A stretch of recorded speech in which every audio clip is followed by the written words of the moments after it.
Thanks so much for sharing your garden with us. And now we're going to be talking about keeping the kids busy this summer with all sorts of activities that will really keep them connected to nature as well. Joining me is Meredith O'Reilly, and Meredith has a great website, greatstems.com. Welcome back to the program. Great to have you with us. Glad to be back. There are all sorts of things that you can do with kids when they have those long summer weeks and they're looking for things to do.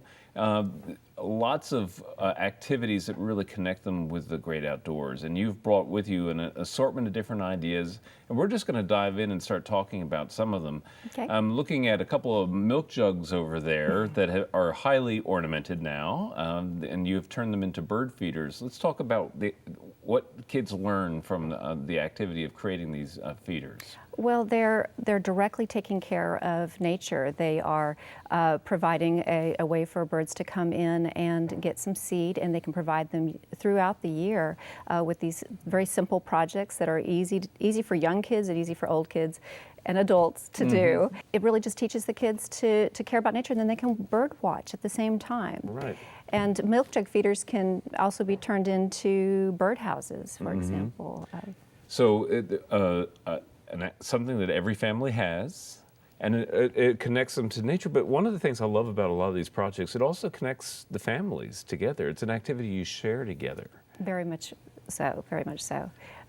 You can watch birds together outside. You can watch how the mama and papa birds are taking care of their young at the same time, and it's a way for you to bring those connections back home to your family. And a whole sense of wonder too with the kids, right? That's something that they really wake up to when they start seeing birds coming to their houses. So, Exactly. And then they see all the different varieties out there. So lots of activities there. Now, one of the things that you brought is a journal. Why don't you share this with us? Okay. This is another activity for the more literary of the kids, or the creative or artistic of the children, certainly. Yeah, this is a very, very simple journal that is made simply with paper, so maybe a thicker cardstock or cardboard, and then a twig and a rubber band, and that's all it takes. And yes, kids that are able to write can use these nature journals to record the things that they are seeing in nature.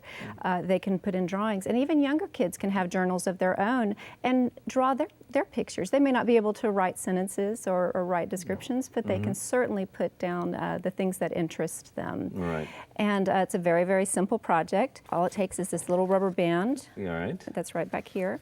And it just opens on up, and then they can write down whatever inspires them. It may be drawings of what they see. They can write poems if they want. They can put down names of the plants or animals. They can create a little field guide with it. Or if they are into photography, they can take pictures with a camera and then put those in here, or put pressed flowers. I mean, there's so many different things that they can do. Sure, and it's something they'll treasure having later in life, I think, too. Oh, absolutely. And if they don't want it later in life, their parents were certainly going to want to hang on to them. They're very, very special. Right. Well, I love that. And, one of the things that I think is really special about this activity is that children, I think, today are being trained almost Pavlovian way to pay attention to electronics and things that bleep or make noises or have screens and that require that kind of thing. This calls them to a different kind of attention that's a real gift that will stay with them for their entire lives. Absolutely. It's developing skills that maybe they're not really thinking about. Their skills of observation, they're paying attention to details, they are recording their observations, and they're writing or they're drawing. That's sparking their creativity. And it gets them away from those handheld devices or the TV, and it lets them look at the real world, the real natural world. Right. A different way of interacting with it, for sure. Now, I love these little cards that are at the back of the set here, and the one on the right where it says "Some bunny loves you" on the inside. Now, these are cards that children have made, but they are actually interactive with nature as well. Absolutely. So these are little seed cards or ornaments that you could turn them into ornaments if you like, and it's just using some recycled paper pulp mixed in with some Texas flower seeds, and you press out the water and you let them dry, and when they're given as gifts, the person who's receiving it can just tear up the little pieces and sprinkle them out into their garden, put in a little bit of layer of dirt and sprinkle in some water, and hopefully grow some flowers of their own to enjoy nature. So it's a way for kids to share with others this gift of nature. Right, right. So it again calls to the creative sense of making something special, and again, the connection with family members, whoever's receiving the cards, a way of giving. So many different lessons really to be learned from these simple activities. Yeah, it's all from the heart, and then it makes the heart feel good, what you're doing for nature as well as what you're doing for other people. Right, right. Well, and children need more of these kinds of activities in their lives, I think. There are lots of reasons for it. Now, the next one, your little device here, I don't know if our folks can read this, says, birds are tweet. Now, tell me what I'm looking at here.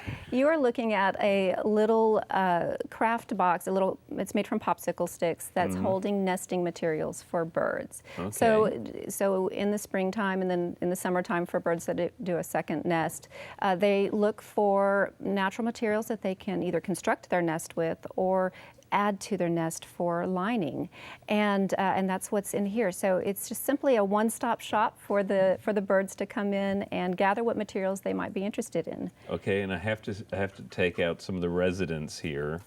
I'm going to put this down. This is one of what's inside, and this is awfully cute.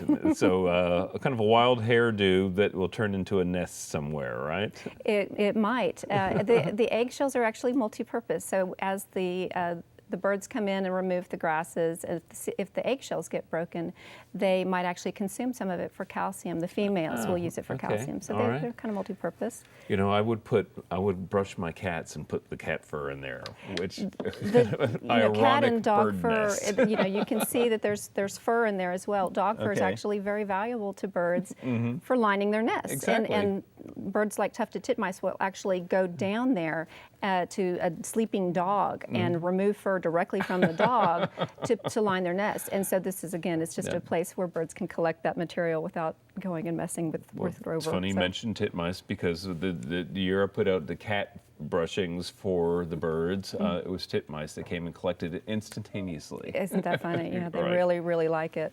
I've seen nests with the liner, with the dog fur liner in there. Okay, now this, I was thinking this is some kind of weird pan flute when you brought it out. One that would be kind of itchy to play, but a different purpose altogether for this activity. This is a very simple bee box. It's made with some bamboo reeds that have been cut to a certain size. And it is for kids to help pollinators, especially our native mason bees in this case. And there's a lot of different ways that they can create these little bee boxes. This is one way. They can use little cardboard tubes with paper liners, things like that. And so this is a simple project that younger kids can easily do.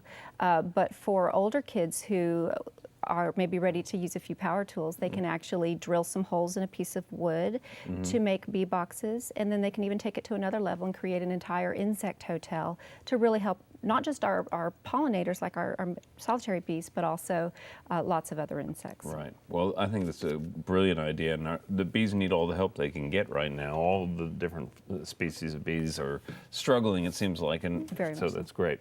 Now, a couple of really cool saucers here, and these I know have multiple purposes, but I love the ornamentation on this one, so I'm going to hold it up first.